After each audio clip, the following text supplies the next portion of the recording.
Hi, class. This is Dr. Palmer here, and we're going to be talking today about Chapter 3, Section 3, which is the informal amendment process. The reason it matters is that in addition to the 27 formal amendments, Americans have made many more informal changes to the Constitution.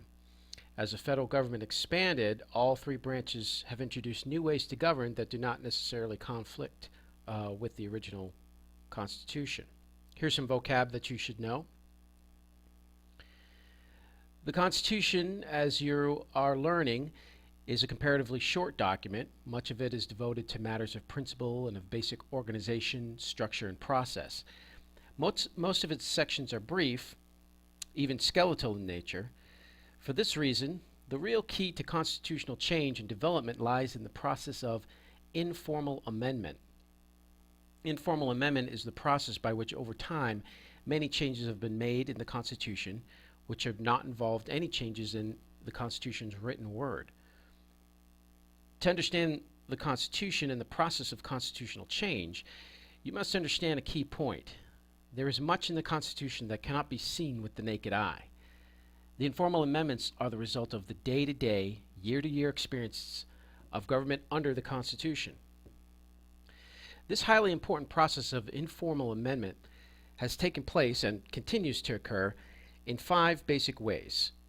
Through 1, the passage of basic legislation by Congress; 2, actions taken by the President; 3, key decisions of the Supreme Court; and 4, the activities of political parties, and 5, custom.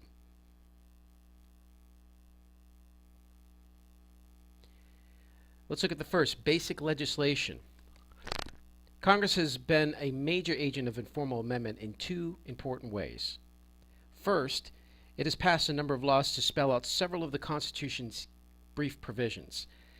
That is, Congress has added flesh to the bones of those sections of the Constitution that the framers left purposely skeletal for Congress to add details and meaning as circumstances have required. Take the structure of the federal court system as an example. In Article 3, Section 1, the Constitution provides for one Supreme Court and such inferior courts as the Congress may from time to time ordain and establish. Beginning with the Judiciary Act of 1789, all of the federal courts except the Supreme Court have been set up by acts of Congress. Or similarly, Article 2 creates only the offices of President and Vice President. The many departments, agencies, and offices in the now huge executive branch have been created by acts of Congress. As another example, the Constitution deals with the matter of presidential succession, but only to a point. The 25th Amendment says that if the president becomes vacant, the vice president automatically succeeds to the office. Who becomes president if both the president and the vice president are vacant? The Constitution leaves the answer to that question to Congress and its lawmaking power. Second, Congress has added to the Constitution by the way in which it has used many of its powers. The Constitution gives to Congress the express power to regulate foreign and interstate commerce. That's Article 1, Section 8, Clause 3. But what is foreign commerce? What is interstate commerce? What exactly does Congress have the power to regulate? The Constitution does not say. Congress has done much to define those words, however, by exercising its commerce power with the passage of literally thousands of laws. As it has done so, Congress has informally amended and added much to the Constitution.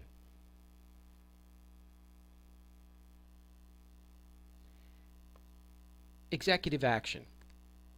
The manner in which various presidents have used their powers has also produced a number of important informal amendments. For example, the Constitution states that only Congress can declare war. That's Article 1, Section 8, Clause 11. But the Constitution also makes the president the commander-in-chief of the nation's armed forces under Article 1, Section 8, Clause 11. Acting under that authority, several presidents have made war without a declaration of war by Congress. In fact, presidents have used the armed forces abroad in combat without such a declaration on no fewer than 200 separate occasions in our history. Among many examples of expanding executive powers is the use of executive agreements in the conduct of foreign affairs. An executive agreement is a pact made by the president directly with the head of a foreign state. A treaty, on the other hand, is a formal agreement between two or more sovereign states. The principal difference between these agreements and treaties is that executive agreements need not be approved by the Senate. They are as legally binding as treaties, however. Recent presidents have often used them in our dealings with other countries instead of the much more cumbersome treaty-making process outlined in Article 2, Section 2 of the Constitution. Court decisions.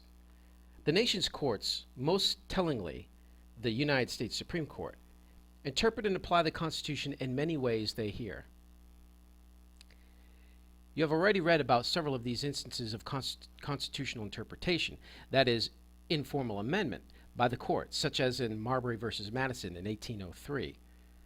You'll encounter more of these landmark cases throughout this course, for the Supreme Court is, as Woodrow Wilson once put it, a constitutional convention in continuous session. Party practices. The nation's political parties have also been a major source of informal amendment over the course of American political history, despite the fact that the Constitution makes no mention of political parties. In fact, most of the framers were opposed to their growth. In his farewell address in 1796, George Washington warned the people against what he called the baneful effects of the spirit of party. Washington feared the divisive effect of party politics. Yet even as he spoke, parties were developing in this country. They have played a major role in the shaping of government and its processes ever since. There are numerous examples of that point. Neither the Constitution nor any law provides for the nomination of candidates for the presidency. From the 1830s on, however, the major parties have held national conventions to do just that. The parties have converted the Electoral College, the group that makes the formal selection of the nation's president, from what the framers intended into a rubber stamp for each state's popular vote in presidential elections. Both houses of Congress are organized and conduct much of their business on the basis of party. The president makes appointments to office with an eye to party politics. In short, government in the United States is in many ways government through party. Custom. Unwritten customs may be as strong as written laws, and many customs have developed in our governmental system. Again, there are many examples. By custom, not because the Constitution says so, the heads of the 14 executive departments make up the Cabinet, an advisory body to the President, traditionally made up of heads of the executive departments and other officers. On each of the 8 occasions when a president died in office, the vice president succeeded to that office, most recently in 1963. Yet the written words of the Constitution did not provide for this practice until the adoption of the 25th Amendment in 1967. Until then, the Constitution said only that the powers and duties of the presidency, but not the office itself, should be transferred to the vice president. Read carefully Article 2, Section 1, Clause 6, and then Section 1 of the 25th Amendment to get a better idea of what the presidential succession is all about. It's a long-established custom that the Senate will only approve those presidential appointments that are acceptable to the Senate or senators of the president's party from the state involved, for example, a federal judge or a United States Marshal. This practice is known as senatorial courtesy, and it is closely followed in the Senate. Notice that its practical effect is to shift a portion of the appointing power from the president, where the formal wording of the Constitution puts it, to certain members of the Senate.